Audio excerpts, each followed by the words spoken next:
Deadpool is a weird game to review because for most of the time I was playing it, I was thinking about everything it was doing wrong. The combat gets very repetitive, the level design is pretty basic, and most of the enemies start blending together, and the boss fights are not particularly interesting. But then I finished the game, and I got the Platinum Trophy, and I sat there for a moment, and I realised I actually had a pretty good time. Not an incredible time, and I'm not about to sit here and tell you that Deadpool is some misunderstood masterpiece of the PlayStation 3 era, because it's really not. But it is funny, and it is kind of charming, and it's far more memorable than a lot of technically better games are. So how does that happen? How does a game with this many obvious problems still manage to be enjoyable? Well, it turns out that putting Deadpool in your Deadpool game was a pretty good start. Deadpool was originally released in 2013 and was developed by High Moon Studios, the same developers behind the Transformers War for Cybertron games. You play as Deadpool, obviously, who decides that he deserves his own video game. He forces High Moon Studios to make it, receives the script, immediately decides the script is not good enough, and starts changing everything as the game is happening. That's basically the entire setup. There is technically a proper story involving Mr. Sinister, clones, the X-Men and various other Marvel characters, but none of that is really the point. The point is watching Deadpool destroy the game that is supposed to be built around him. He argues with the voices in his head, he speaks directly to the player, he complains about the budget, he calls the developers, he interrupts scenes, ignores instructions, and sometimes changes the entire presentation of the game because apparently he got bored.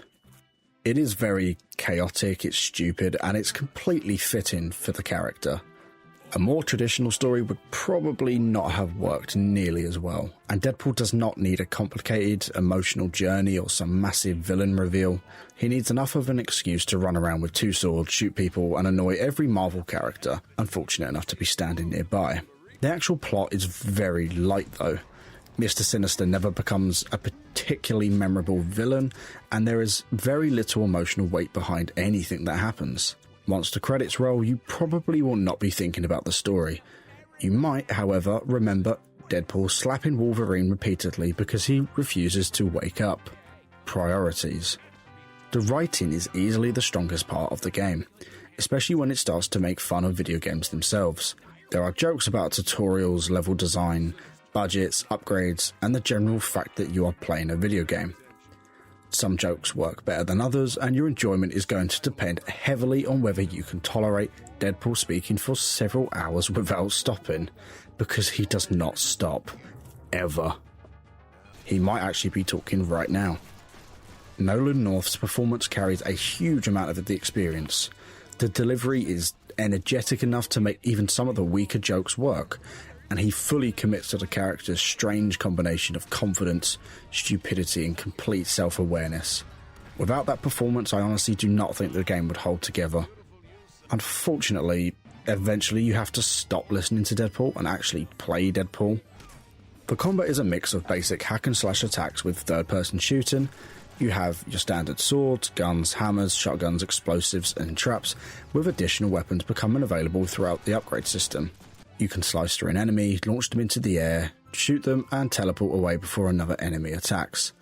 For the first few hours, it is simple and satisfying. It has that arcade-style feeling where you don't need to spend 20 minutes studying a skill tree or watching a video explaining the mathematically correct sword. You press the buttons, Deadpool attacks things, and DP points start appearing everywhere. That's enough for a while. The problem is that the combat does not develop very much beyond that. You can unlock more weapons, improve your damage, but these upgrades rarely change how you approach encounters.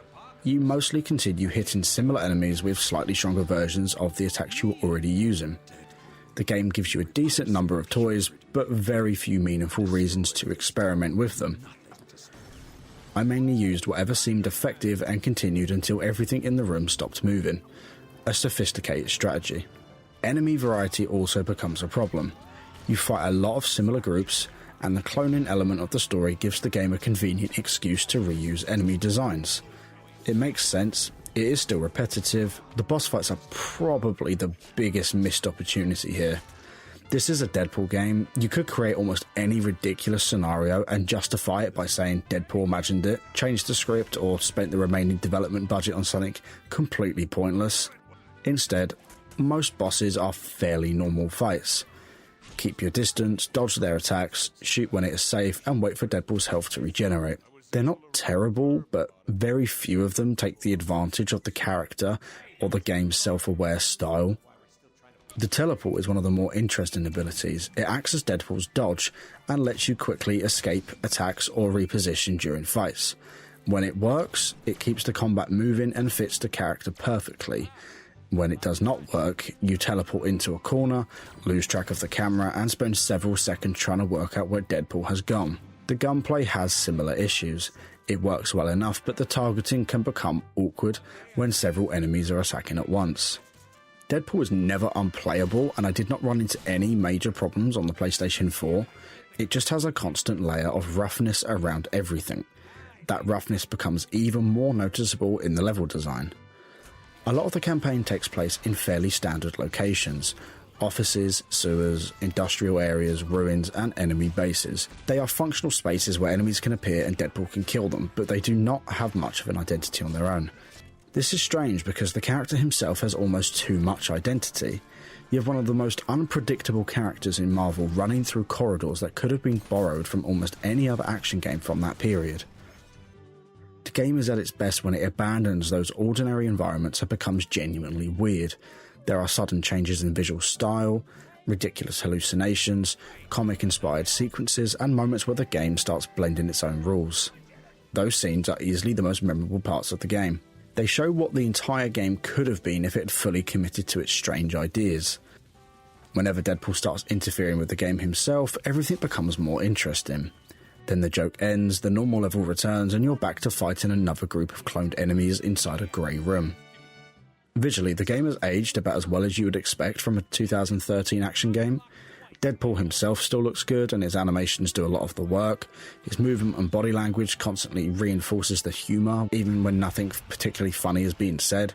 The environments are much less memorable, and there are not many locations I would recognise from a single screenshot. It is not an ugly game, but it is one you do not play for beautiful scenery. The strongest visual moments come from the same place as the strongest writing. Whenever the game breaks its normal presentation and does something strange, it suddenly has far more personality. That word describes Deadpool better than anything else. It does not have deep combat, it does not have brilliant levels, and it does not have an unforgettable story. It has personality. And somehow that carries nearly the entire game. It also helps that the story is fairly short. My full playthrough in Platinum took around 17 hours, but simply finishing the story will take considerably less time. This works in the game's favour because the combat is already beginning to wear thin before the ending. If the campaign lasted another 10 hours, I think the humour would struggle to keep everything together. There is not much reason to replay it either. You have challenge modes, but these are mostly combat encounters in reused locations. For a character like Deadpool, the lack of bonus content feels strange. Alternative costumes, comic pages, hidden scenes, character galleries, or completely ridiculous cheats would have been perfect for this kind of game. Instead, once the story is finished and the trophies are collected, there is really not much left to do. And normally that would bother me more, but I also think there is value in a game that lets you finish it, enjoy it, and move on. Not every release needs an endgame roadmap, 7 seasons, and a daily challenge asking you to defeat 30 enemies while wearing a promotional hat. Deadpool is a weekend game. You put it in, enjoy the chaos, finish the story, and probably never play it again. And honestly, that is fine. I think your enjoyment will mostly depend on your expectations. If you want a deep character action game with demanding combat, complicated builds, and incredible boss fights, this is really not it. If you dislike constant jokes and characters who never stop talking, stay as far away from this game as possible. You may not survive the opening hour. But if you already like Deadpool and want a short, straightforward action game with a lot of humour, there is plenty to enjoy here. The flaws are always noticeable, the combat is repetitive, the locations are plain, the enemies lack variety, and the bosses could have been more creative. None of that disappeared once I finished the game, but I still walked away feeling positive. Deadpool made me laugh, it surprised me a few times, and it provided a relaxed, entertaining playthrough without asking for the next month of my life. It's not one of the best action games from its generation, it might not even be one of the better superhero games from its generation, but it understands its main character. Sometimes that is enough. Deadpool is rough, repetitive and limited, but it also has something that plenty of more polished games struggle to find: a clear identity. It knows exactly what it is: a loud, stupid and strangely enjoyable Deadpool game. And after playing it, getting the platinum and thinking about it for far longer than the story probably deserved, I am glad it exists, even if I never want to fight another clone again. Let me know what you think about Deadpool. Does the humour carry the game for you, or does the repetitive combat eventually become too much? And considering how expensive physical copies have become, do you think this game deserves a modern re-release? Thank you for watching, and I will see you in the next video.